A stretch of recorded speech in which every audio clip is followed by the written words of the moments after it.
this one comes from Ofin, and it's what's the best way to power down a cEDH budget cEDH deck for a more casual group, something like 7 to 8, and can you?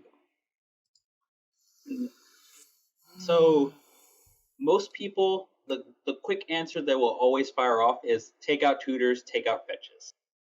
Make your mana base a little bit rougher, and that should do the trick. But that's very simplistic, and I don't think it necessarily does it justice. Can you bring a deck down to that power level? Absolutely, you can do that with any deck. Will it require some tinkering and some work? Yes. And it really depends on the deck. You know, some decks might do well with you just remove the fetches and the tutors and it's fine.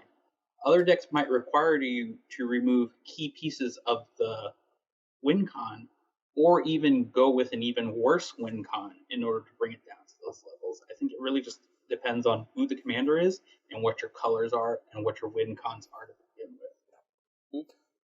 What about you, James? To kind of go off that, I think that if you're going to do it, you have to make sure it's cool with your group first. Like, I would ask them explicitly, like, before you do it, are you okay with me trying to water down a stronger deck? Because I think the best way to actually answer this question, in my personal opinion, is don't do it. Build a deck specifically for that level instead. I've been in a situation where I have played watered down decks against a similar level, and it doesn't feel good. It effectively, even if you successfully take out the pieces that make it consistent, or the pieces that make it fast, or whatever pieces you gut out of the deck, if it was originally intended to be built with max power principles in mind, it's still gonna function like a max power deck, even if it's missing some of those core pieces. It won't be as efficient, it won't be as fast, or whatever else, right, but it's still got that kind of design in mind. Right. And some groups are totally fine playing against decks like that, right? So if your group's cool with it, then fine, whatever. If that's your group, do what you want. But if the group's not cool with it, build something new. Even if it's the same general and the same sort of idea, do what Cricket said. Pick a different win con, pick a different strategy, a different theme, pick something else and build around that. Right. And if you can't do that with a certain deck, like you build Thrasios Tymna and you keep building CST over and over again, you just can't help yourself, then pick a different commander. You know, go with, go build a Traxa, right? Same colors, gonna be very different. Yeah. So, I have a different take on this one. So, remember earlier in our power level discussion with gatekeeping, how we talked about how like people compare things to other things? I personally view pretty much every deck that we host on the website, the example list, as 7s and 8s. For the most part. Like, there are already 9s and 10s that have been gutted to the point that they are really just beginner version, like more simplified versions of cEDH decks, meant to kind of like help bridge that gap a little bit. But whenever I take one of these decks into a place to play, I always show the actual physical deck to people. I'm like, are you good with playing with this? But I do generally consider them already to kind of be like high power. Just based on the fact of lack of efficiency. Like, my lands aren't as good, my ramp's not as good, my interaction is not as good, even if my win cons are still in place. Because, for example, a Braid is not as good at a casual table as it is at a cEDH table. Mm-hmm. People don't mind you bouncing their value creature as much because they're just going to replay it. You know what I'm saying? So a lot of the cEDH deck building principles don't always translate as well. Like, for example, Dockside. When I play budget cEDH with people, Dockside's not as good as it is when I'm playing like online or playing in a cEDH pod. Because a lot more people are on dorks, or they're on like less efficient mana, so there's not as much on the board.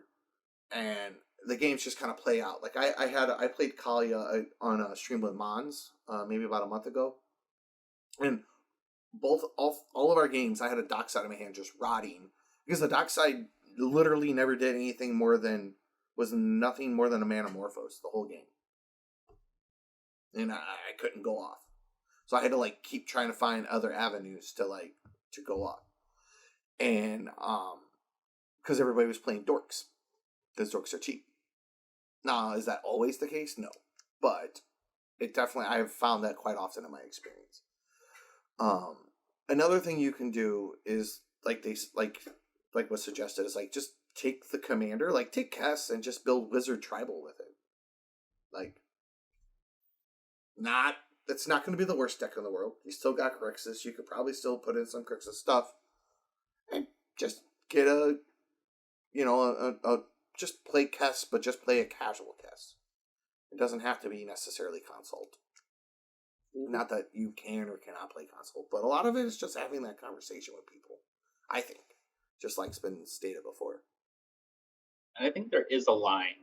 Like, I think there comes a point where you're trying to water down the deck so much that it just becomes easier to just build a whole new deck. Because the work you're putting in to water down is way more work than just building something new. Yeah. I mean, that's literally the reason why I chose $500 for all the hosted decks, is because that kind of puts them in like the upper limit of most like casual players' good decks. So that way when people like break out the deck to be serious, like you can play something like this and it won't be too like you might be slightly more powerful or you might be slightly less powerful based on what everybody's doing. So I don't know. Like, playing Blood Pod in a casual pod, like, my 2/2s don't get through. like They have blockers? What? Right, yeah, like, they don't care about rule law because they're casting 7 drops. Like literally, my friends, my local guys that I play with sometimes, they all play casual, but they all play, like, pretty much budgetless casual. Like, they all have dual lands, Force of Wills, like, that kind of stuff. And they wanted me to play Blood Pod against them when I had it built. And yeah, I'm like, sure, I got Tim out on turn 1. I got 1 attack with her. Drew 1 card. Mm-hmm. So they play what I like to call command zone casual.